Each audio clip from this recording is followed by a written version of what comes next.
ხო, ну გუშინ ახლა რაც ნახეთ ლილოს თავშესაფარში, მიუსაფარი ძაღლების თავშესაფარში რაც მოხდა, კატეგორიულად მიუღებელია. ხო, წარმოუდგენელია, ადამიანები შეიჭრნენ იქ, სადაც განთავსებულია სხვადასხვა ცხოველები, რომლებიც არის დაკვირვების ქვეშ. ზოგი ცოფის, ზოგი მძიმე ავადმყოფობით. Ну, შეუძლებელია ეს დამოკიდო კატეგორიულად მიუღებელია. გარდა ამისა, ლილოს მუნიციპალიტეტში მიმდინარეობს შესაბამისი ინფრასტრუქტურული სამუშაოები, სადაც ხდება გაფართოვება და გვექნება შესაძლებლობა ძალიან მალე დამატებით 300 ძაღლის ვოილერები გაკეთდეს.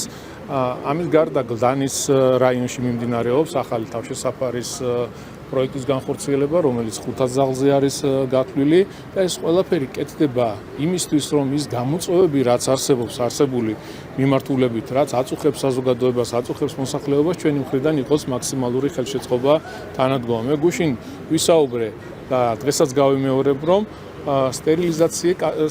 სტერილიზაცია კასტრაციის მიმართულებით ბოლო წლების განმავლობაში, რაც დედაქალაქის მუნიციპალიტეტმა გააკეთა, არასდროს არ გაკეთებულა და ეს რა თქმა უნდა მისასალმებელია და წინ გადადგმული ნაბიჯია, მაგრამ იმ ტიპის ქმედებები, რაც ჩვენ გუშინ ნახეთ, ხო, სპეკულაციები, სიცრუე, ტყუილის გავრცელება, ეს არ არის სწორი და კატეგორიულად მიუღებელია.